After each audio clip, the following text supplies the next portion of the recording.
இந்த பொருள் எல்லாம் வீட்டுல இருக்க வேண்டாம் அப்புறப்படுத்திருங்கன்னா எதை சொல்ல முடியாது. நின்ன இடத்துல வேகமாக தான் பாரம்பரியமாக வாழ போகிறோம். அதுக்காக தான் புதுசாக தொத்துறது. அது வந்து வியாதி மாதிரி. சீக்கிரத்தில் ஒன்று பண்ணி பாருங்கள், நல்லா இருக்கும்.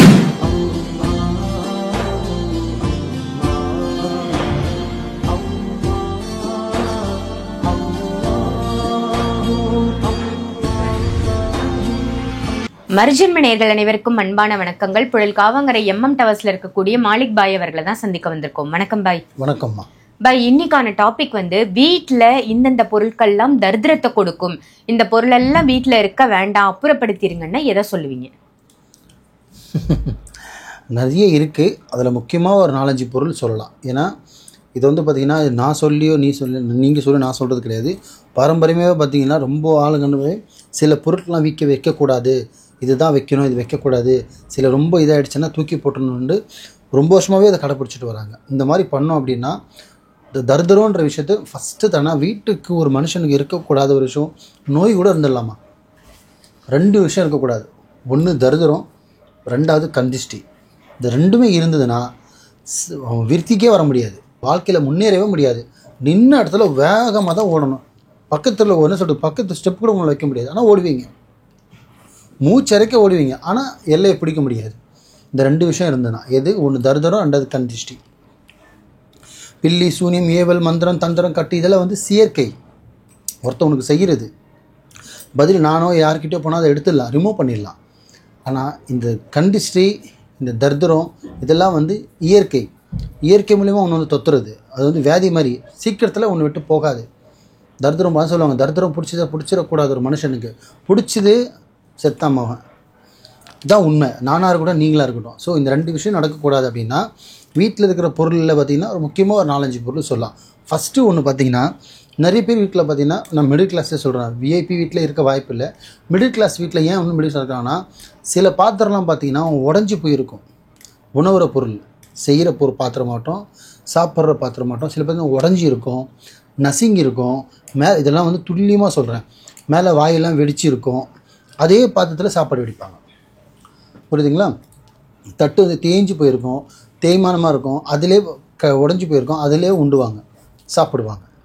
இந்த மாதிரி ஒரு பாத்திரம் தான். தயவு செஞ்சு உங்கள் வசதிக்கு தகுந்த மாதிரி அதை எடுத்து போய்ட்டு போட்டுட்டு, உங்களால் முடிஞ்ச கொஞ்சம் கம்மி விலையாவது ஒரு புது பாத்திரத்தை வாங்கி ஒரு 2 வருஷம் 3 வருஷத்துக்கு ஒரு பாத்திரத்தை மாற்றி தயவு செஞ்சு சமைச்சு சாப்பிடுங்க, நல்லாயிருக்கும். ஏன்னா பழைய பாத்திரம் உடஞ்சி போனது, நசுங்கி போனது, வெட்டி போனதை பயன்படுத்தக்கூடாது. எதுக்கு புது வீட்டுக்கு போனால் புது சட்டியில் பால் காசுறாங்க? பழைய சட்டியில் பால் காச வேண்டி தானே. எதுக்கு அப்படின்னா அடுத்தது அந்த வீட்டில் வந்து பாரம்பரியமாக வாழ போகிறோம். அதுக்காக தான் புதுசாக செய்கிறது. எதுக்கு பண்டிகை இன்றைக்கி புது துணி உணிகிறாங்க? அந்த மாதிரி பாத்திரம் ஓரளவுக்கு தேஞ்சு போச்சா, நசுங்கிருச்சா, உடனே நீங்கள் அதை மாற்றிடுங்க.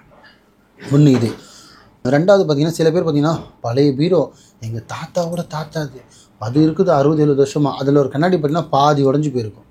கேட்டால் தாத்தா ஞாபகம் பண்ணுவாங்க. தாத்தா இருக்கும்போது சிங்கிள் டீ வாங்கி கொடுக்க ஆள் இருக்காது, ஆனால் ஒரு ஞாபகமாக பீரோ வச்சுருப்பாங்க. ஏன் கேட்டால் அது தேக்கு மரமாக இருக்கும். அந்த மாதிரி அந்த கண்ணாடி உடஞ்சி போயிருந்தா தயவு செஞ்சு உடஞ்ச கண்ணாடியை, முகம் பார்க்குற கண்ணாடியே உடஞ்சிருந்தால் முகம் பார்க்கக்கூடாது. அப்படி உடஞ்சி இருந்ததுன்னா எடுத்து தயவு செஞ்சு தூக்கி போட்டுருங்க. பீரோவை தூக்கி போட சொல்ல, அந்த இருக்கிற கண்ணாடியை தூக்கி போட்டுருங்க. அதே மாதிரி நீங்கள் போடுற கிளாஸ் உடஞ்சிருந்தாலும் சரி, கண்ணாடின்ற ஒரு பொருள் வீட்டில் உடஞ்சிருந்தால், சோஃபாவில் உடஞ்சிருக்கு, ட்ரெஸ்ஸிங் டேபிளில் உடஞ்சிருக்கு, நம்ம பீரோ கண்ணாடி உடஞ்சிருக்கு, இல்லை கபோர்டு செய்வாங்க சில பேர்லாம் கண்ணாடி மாரி, அதில் உடஞ்சிருந்தால் உங்கள் வசதிக்கு தகுந்த மாதிரி உடச்சி அந்த இடம் ஓட்டையாக இருந்தாலும் பரவாயில்ல, அசிங்கம் பார்க்காதீங்க, ஆனால் எடுத்துருங்க, அதை வைக்காதீங்க. புரியுதுங்களா விஷயத்த? அதை மாற்றிருங்க. ஸோ இந்த மாதிரி பார்த்திங்கன்னா கண்ணாடி. 3வது பார்த்திங்கன்னா, பழைய துணி உங்களால் உடுத்துனீங்களா, போட்டிங்களா, போட்டு என்ஜாய் பண்ணிங்களா, பண்ணுங்கள். இல்லை ரொம்ப வருஷமாக பழைய துணி இருக்குது, ஆனால் துணி நல்லா இருக்குது, எனக்கு அது யூஸ் இல்லை அப்படின்னா பழைய துணி அந்த தயவு செஞ்சு யாருக்குன்னா இல்லாதப்பட்டவங்களுக்கு கொடுத்துருங்க. குப்பையில் துணி போடவும் கூடாது, 2வது எரிக்கவும் கூடாது. தானமாக கொடுக்கலாம்.